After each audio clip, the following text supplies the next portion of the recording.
Yoshinobu Yamamoto continued his streak of excellence, had his longest game in his MLB career so far, and the Dodgers won another game against the Marlins. Let's talk all about it. Let's get locked on Dodgers.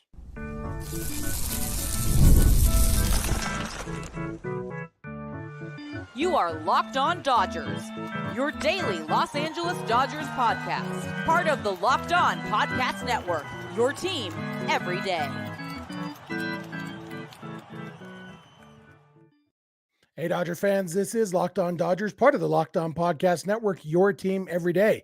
Thanks to our everydayers for making Locked On Dodgers your first listen every weekday morning. And thanks to all of you who are joining us live tonight as we are live for the third straight day. We could get used to this, Vince. Remember, this show is free and available on all podcast platforms and on YouTube simply by searching for Locked On Dodgers. So please subscribe wherever you're watching or listening right now. If this is your first time with us, my name is Jeff Snyder. That guy next to me is my co-host, Vince Samperio. Vince and I are both lifelong Dodger fans, just like a lot of you. We've also both spent time covering the Dodgers in the press box and the locker room. So we're not quite insiders, but we're bringing the smart fans perspective on our boys in blue every weekday morning. And today's episode is brought to you by eBay Motors. From brakes to exhaust kits and beyond, eBay Motors has over 122 million parts to keep your ride or die alive. With all the parts you need at the prices you want, it's easy to bring home that big win. So keep your ride or die alive at ebaymotors.com. Eligible items only. Exclusions apply. eBay guaranteed fit. Only available to U.S. customers. And Vince, tonight's game, Dodgers against the Marlins, it started inauspiciously. The very first pitch of the game, Jazz Chisholm hit the ball over the wall for a home run. Quick Marlins lead, second straight day that the Marlins jumped out to a lead in the first inning. And for the second straight day, the Dodgers answered right back and had the lead by the bottom of the first inning. And in this case, Dodgers held that lead the rest of the game, dominated the game, and just kind of an all-around team win tonight, huh? Yeah, I was hoping that Yamamoto didn't throw a first pitch fastball to Jazz because that's exactly what Jazz is going to be waiting for. But it didn't end up ultimately mattering. Yamamoto goes 8. And yesterday what we talked about was we kind of need the starting pitching and the offense to come through for the Dodgers in order to kind of mask the bullpen depth right now. That's not there. And that's exactly what happened. Yamamoto goes 8. The offense puts up 8. And the Dodgers win, and they only have to use one reliever. So all in all, great for Yamamoto. I mean, he has just been amazing since that first inning over there in Korea, and really shown, kept the haters quiet and really shown what he can do. And yes, tonight was the Marlins, but you can only pitch against who you're facing. And I don't see anyone else going 8 innings against the Marlins. I don't think. Yeah, at least not regularly. Yeah, the fact is this was a great performance, and the Marlins are they're obviously not a good team. They're a bad team, in fact. But I think most of their badness is their pitching. They did trade Luis Arias, who at some point has been their best hitter, and at times this year he's been their best hitter. But they still have a potent offense. Jazz Chisholm's a good hitter. Brian De La Cruz is good. Jesus Sanchez has been good at times. Jake Berger is back, and Jake Berger, he's gone 2 days in a row now without homering at Dodger Stadium, which might be a record for him. And yeah, Yamamoto, when you pitch like this, you could tell this wasn't just him dominating a bad team. This was him commanding the ball, putting it where he wanted to, throwing strikes or close enough to being strikes that guys are swinging at him, and being very, very efficient. It's hard to have any complaints about this. And even like giving up the 2 home runs was kind of nice, because then there wasn't any, Dave Roberts should let him go out for the ninth to complete the shutout. Nope. 8 innings, you're done. Awesome game. And give the Dodgers some length. I was hoping he'd only go 6 and that Nabil Krismat would go the last 3 innings to get a save. So he could, become the 6th Dodger to get a save this year and help me on my way to my bold prediction. But when he was only at 72 pitches through 6 innings, I'm like, well, there's no way in the world he's going to be stopping there. And I was glad he didn't. He got through 8 innings on, I think, 97 pitches. Just, obviously not his best performance of the season, because he's had 4 scoreless performances, but 2 runs in 8 innings.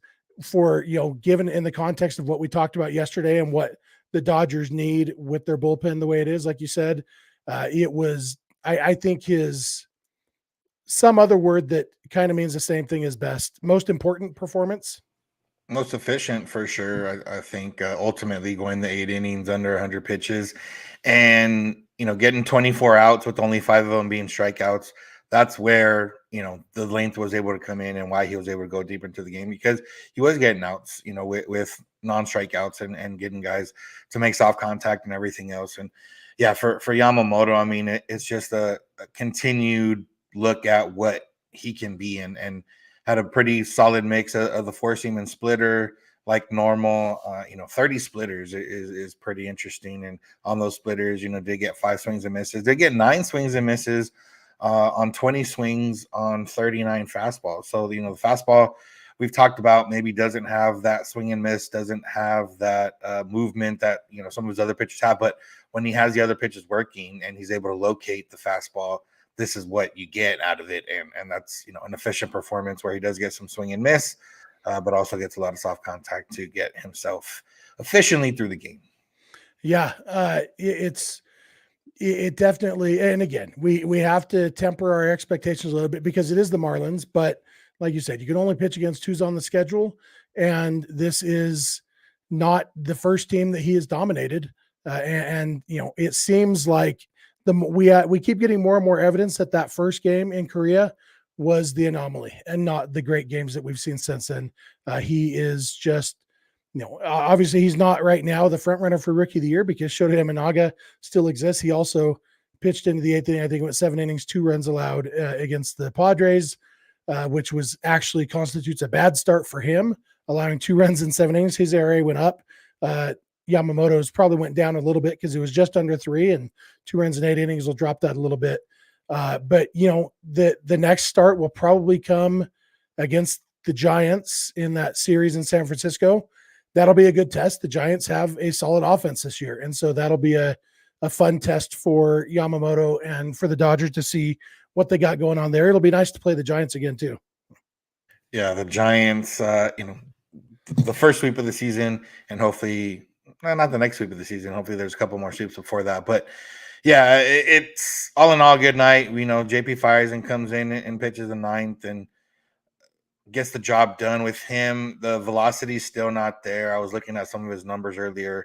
He was hitting 91 mostly tonight. And again, the amp up in an 8-2 game when you're pitching the 9th inning probably isn't there. So I won't front it too much. But even on the season, he's still about 1.5 miles lower on his fastball than he was at his peak there a couple years ago with the Rays before the injury. So another guy to kind of keep an eye on. Again, he probably is a guy that wouldn't be there if there wasn't all these injuries, but still, some that he's going to have to take down some innings here and there over the next few weeks while the Dodgers get guys back. But yeah, I mean, there's you can't be upset when your starter goes 8 innings. Yeah, and we get a day game today, tomorrow, depending on how you want to look at it. Wednesday, day game, and then a day off.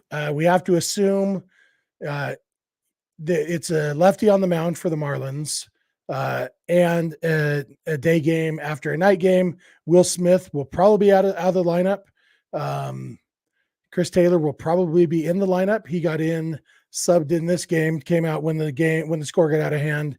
Teoscar Hernandez got a little break, and Chris Taylor struck out twice. So he'll probably be in the lineup. We'll probably see the lineup against lefties, and we'll probably need to see a little bit more offense from the top of the lineup than we see sometimes. I guess Max Muncy will be an interesting one to see. Is he in the lineup? Because he's been sitting against a lot of lefties. Dave Roberts did say after Muncy's last day off that Muncy would be playing the next 6 games, including against the lefty. So probably Muncy in the lineup, which probably as good a segue as any to take our first break. And we are going to come back. We're going to talk about Muncy. He homered, hit a grand slam in the first inning of this game. Gavin Lux also. And we're talking a little bit about the offense and mostly about Max Muncy and how he has exceeded some expectations so far this year. So thank you for making Locked On Dodgers your first listen, and please keep it Locked On Dodgers. I live 650 miles from my mom, but that doesn't mean I can't get her something thoughtful for Mother's Day. Thanks to DoorDash, I can surprise Mama Snyder with fresh flowers, a gift card, her favorite sweet treat, or countless other options. You can do the same for your mother, whether you live around the corner or across the country. And because you listen to Locked On Dodgers, you can even save money when you do it with DoorDash. Just use code LOCKEDONMLB to get 50% off your next order up to $15 when you spend at least $15 on your next flower, convenience, grocery, or retail order on DoorDash. And with a Dash Pass membership, you'll save with a $0 delivery fee and reduced service fees on eligible orders from Dash Pass merchants. Other fees, including a service fee, apply and terms apply. I've had a Dash Pass membership for over 4 years, and I've saved a ton of money on delivery and service fees. It has literally paid for itself in my case. Again, use promo code LOCKEDONMLB to get 50% off up to $15 on your next DoorDash order of at least $15. That's promo code LOCKEDONMLB. Order using DoorDash today. Terms apply. Passion, drive, and patience. The formula for winning championships is also what keeps your ride or die alive. eBay Motors has everything you need to maintain your vehicle and level it up to peak performance. Superchargers, roof racks, exhaust kits, LED headlights, and more. Whether you're into speed, power, or style, eBay Motors has you covered. With over 122 million parts for your number one ride or die, you'll always find exactly what you're looking for. And with eBay Guaranteed Fit, your part is guaranteed to fit your ride every time or your money back. Because with eBay Motors, you're burning rubber, not cash. With all the parts you need at the prices you want, it's easy to make your car the MVP and bring home huge wins. Keep your ride or die alive at ebaymotors.com. Eligible items only. Exclusions apply. eBay Guaranteed Fit. Only available to U.S. customers. Hey, we're back. We want to thank you for making Locked On Dodgers your first listen every weekday morning. Especially want to thank our everydayers. If you're not an everydayer, it's easy to become one. Just watch or listen every weekday morning. And the easiest way to make that easy for you is to subscribe wherever you're watching and listening right now. If you're watching us live and you want to know when we go live, which we're going to try to do more often, make sure you're subscribed, hit the notification bell or whatever so that you will get notifications when we are going live. What else? You can go beyond the podcast and become a Locked On Dodgers insider by going to joinsubtext.com/LockedOnDodgers. We text you our thoughts on news and rumors and all sorts of stuff. You can text back and forth, one-on-one conversations. It's a lot of fun, just a few bucks a month with a free 14-day trial. Also, you can check out Locked On Sports Today and Locked On Sports Los Angeles, the two 24/7 streaming channels over on YouTube from the Locked On Podcast Network. Locked On Sports Los Angeles will have a postcast after almost every Dodger game. Pete Fox is over there. He actually did a crossover with the postcast host from Miami, talking Dodgers Marlins tonight. I know a lot of you who are in this live chat right now just came over from there. We tried to time it right so you could do both. And I know they're doing another crossover tomorrow after the day game. So check that out on Locked On Sports Los Angeles. And remember, you can catch every pitch of every Dodger game on SiriusXM or the SXM app just by searching for Dodgers. So Gavin Lux hit his first home run of the season, a 2-run homer. He had a runner on third with less than 2 outs. He said after the game, he was just trying to hit a fly ball, and he did, and he hit the fly ball over the fence, which is my favorite kind of fly ball.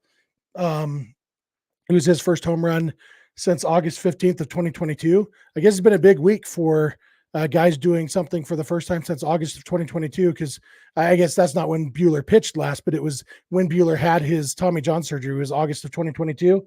So I guess Gavin Lux just was showing solidarity with Buehler, I guess. I'm not doing anything till Buehler's back. And now Buehler's back, and now Lux hit a home run, which was good to see. He's been hitting better lately. But Muncy, the grand slam in the first inning was huge.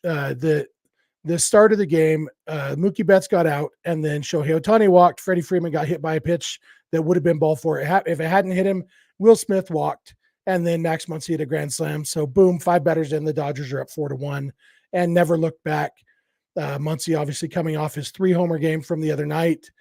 He's now tied for third in the league with 9 home runs. It's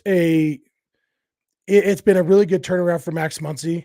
So we want to talk about his offense, Vince, but also it's time we talk about Max Muncy's defense too, don't you think?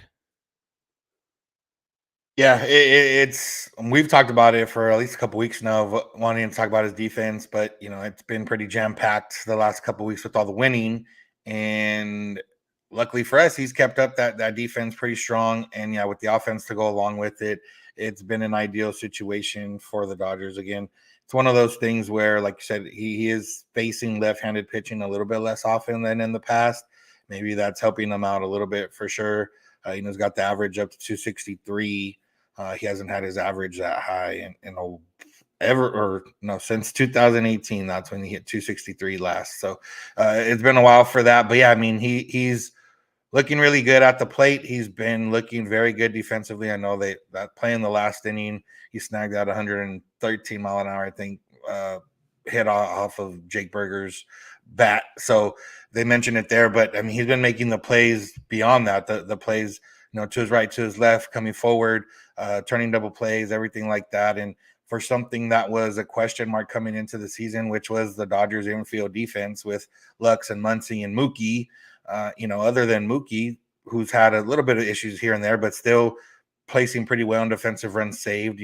Defensive metrics are tough to really to see who you're going to rely on in that sense. But beyond that, Gavin Lux has been really good. Max Muncy has been really good. Yeah, and Muncy, as of right now, heading into this game, the stats aren't updated from tonight yet, but he had DRS, defensive run saved, of 2 and outs above average of 1, which means he's been slightly above average defensively. And when you hit like Max Muncy, if you can be a slightly above average defensive third baseman, you are extremely valuable. And that's kind of what we talked about all season or all off season. Like, we don't need Max Muncy to suddenly turn into Nolan Arenado defensively, or prime Nolan Arenado. He just needs to be solid. And I really did believe all along that he could be solid, and he's shown that. He has been very, very solid. And with the offense coming back now, yeah, I mean, Muncy's got to be one of the top 5 third basemen in baseball so far this year. Yeah, third baseman's pretty weak overall, but not to discredit Muncy, he's been really good overall. Yeah, and so it's and like you said, Lux has been good at second base. Only guy in the infield still, I think, without an error. Mookie Betts has outs above average of 1 at shortstop, so he's been solid at short. And like you said, little questionable on the throws sometimes, but all in all, like, it's been somewhere between solid and really good defensively for the Dodgers in the infield, with what we thought coming in might be a very scary part of their game. Yeah, and it's been great to watch on that front. And then you get Miguel Rojas in there on certain days, and I do like that Rojas has played more second when him and Mookie are both in the lineup, to let Mookie continue to get comfortable at shortstop. But then, we saw Rojas can still pick it at short. He came in from Mookie and, made that play on they didn't end up turning 2, but got the out at second base on a weirdly hit ball up the middle. So, yeah, the defense is there. When Muncy's sad, it's been Kike over there for a couple times. And I think maybe Taylor's been there. Rojas has probably been there. But all in all, the Dodgers defense hasn't been an issue like a lot of people were saying. And even us, we were skeptical of it being an elite defense, but we knew that it could be at the very least average defense. And, as of right now, they're slightly above average. So we'll take that for sure. Yeah, absolutely. You mentioned Rojas playing against his old team. He got a hit his time up. And then on first base, I couldn't tell that, like, he was barking at the Marlins dugout, and I couldn't tell if it was good natured or not. He posted on Instagram.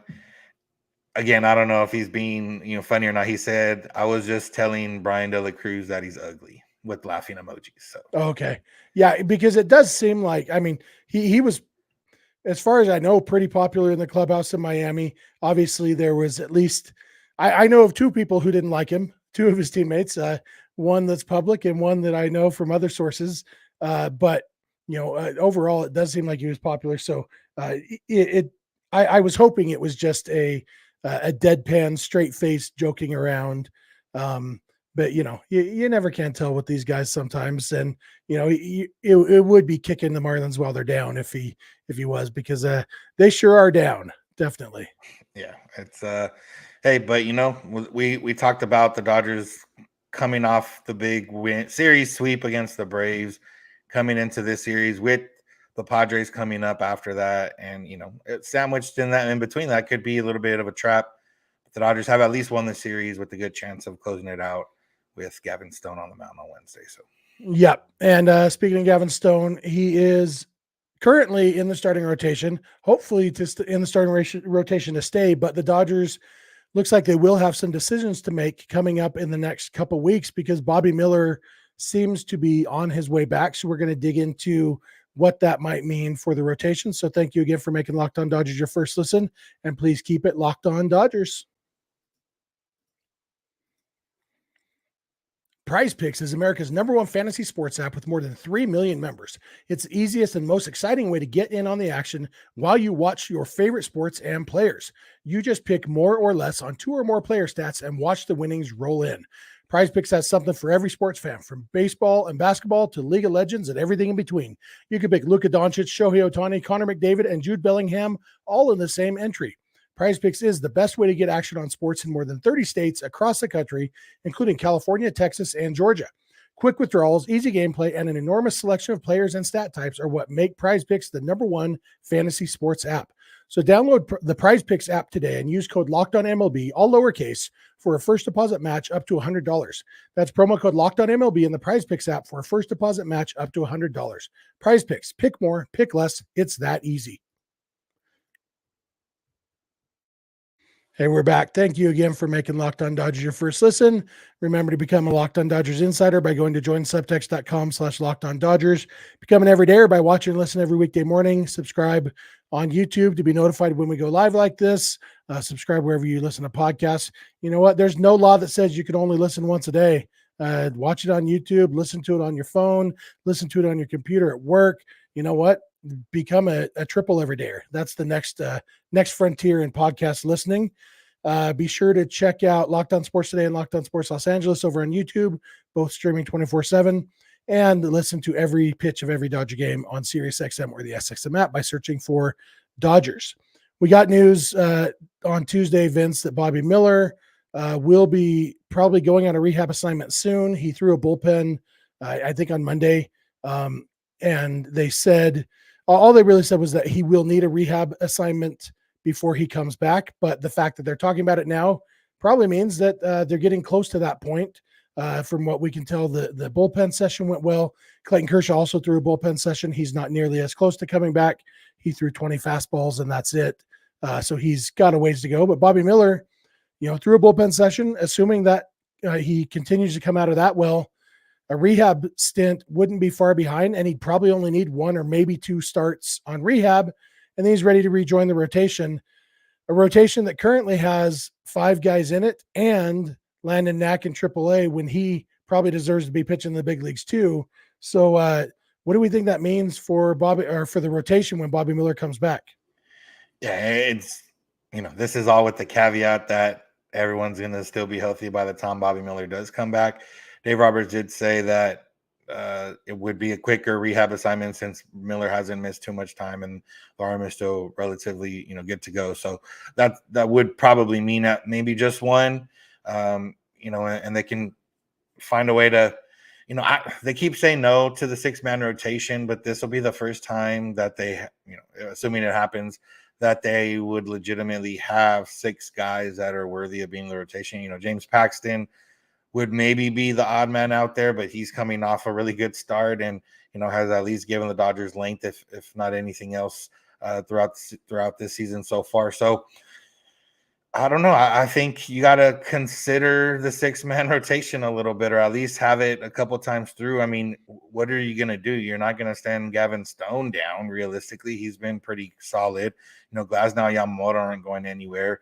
James Paxton would be a guy that, maybe they want to give him a break and have something occur to him, a sore ankle or something like that. I don't know.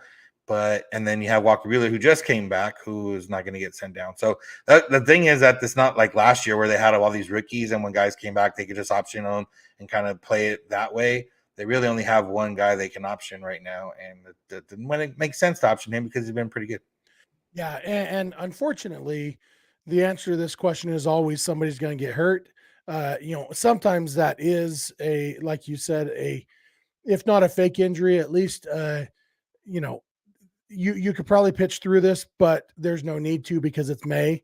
And so, yeah, maybe Paxton needs a break, or, probably, like you said, too soon for Buehler to need a break. I do expect, and I thought of this when Buehler was pitching on Monday, I do expect at some point this season, Buehler to go on the 15-day IL, just with fatigue of some sort, and just miss the 2 weeks and then come back, just because I'm not sure that missing the first what was it, 6 weeks of the season is quite enough to limit his workload the way they're going to want to. So I wouldn't be surprised if he takes a break in early August, maybe even or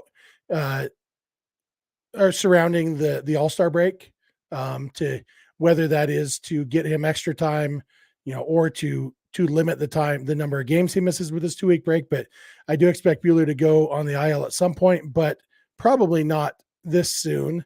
And so, yeah, we've seen it with the bullpen. There's always an injury we don't know about. So maybe that will be the answer when Miller comes back. But I sure would love to see the 6-man rotation, because the alternative is going to be occasional bullpen games. And as much as Ryan Yarbrough has filled that role, and it hasn't turned out disastrous for the Dodgers yet, I would much rather see 6 starting pitchers, including, 5.5 of them who are pretty darn good, over a bullpen game every couple weeks.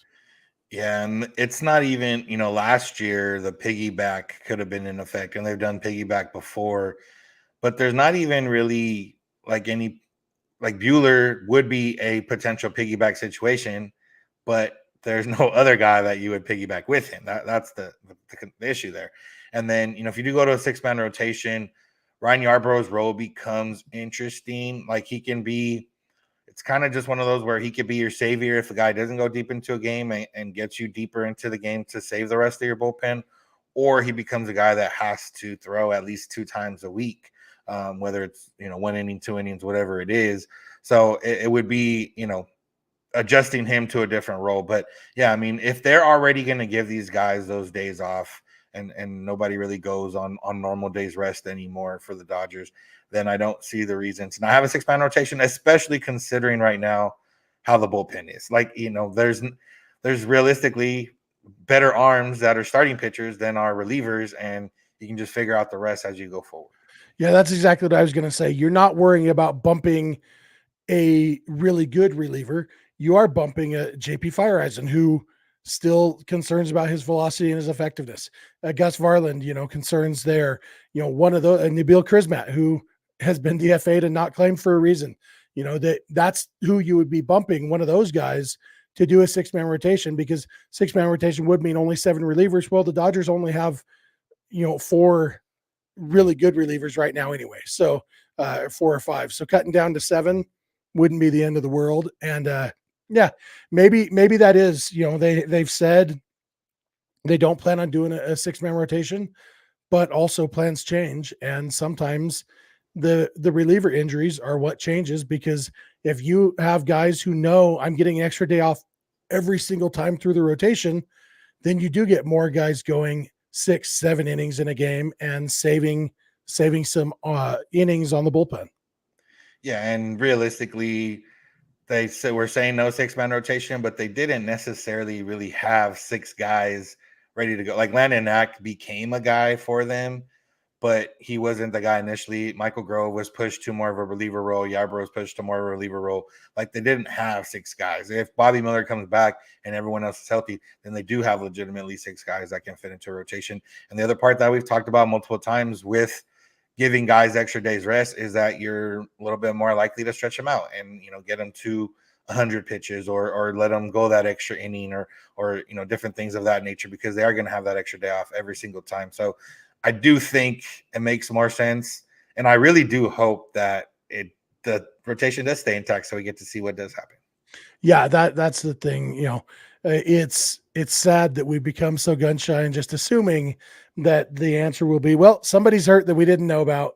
And yeah, I would love to see it stay healthy for a lot of different reasons, because of the guys we're talking about. I would be really bummed if Glasnow or Yamamoto or Buehler or Stone got injured, and I'd be less bummed if it was Paxton, but still, I am all aboard the 6-man rotation. So even just for that reason, I'd be bummed, because, I want that to happen. I want to see how it works for them and keep them all fresh, so that come October, they can all be like, I was thinking about this today. I was on the radio in Fresno and talking about the Dodgers pitching and just thinking about what their postseason rotation might look like, because you got Glasnow and Yamamoto, who are no-brainers for the postseason rotation. You got Buehler, who they are assuming will be ready to be a key part of that rotation. You got Clayton Kershaw, who they're hoping will come back and be ready to be a part of that rotation.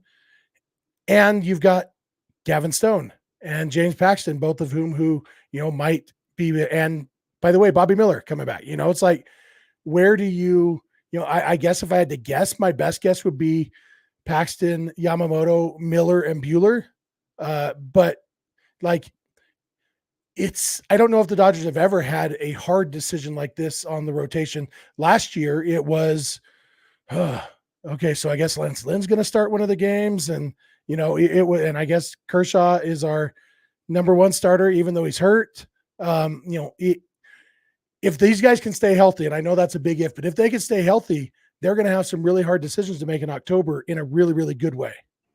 Yeah. And the last few years, it's felt like they've gotten to October, crossed the finish line and lost a few guys in the process, and, haven't really had to make a decision for a number 4 starter because they haven't really had one. Yeah. And I just popped this comment up on the screen from Dodgers Z Showtime fans. Walker Buehler could be useful as a long reliever in the playoffs. And that's kind of the case with a lot of guys who, guys who don't make the rotation. Walker Buehler, Gavin Stone, they're going to be on the postseason roster, even if they're not in the rotation. If Kershaw's healthy, he's going to be on the roster. And so that, again, it kind of could help alleviate some of the bullpen concerns.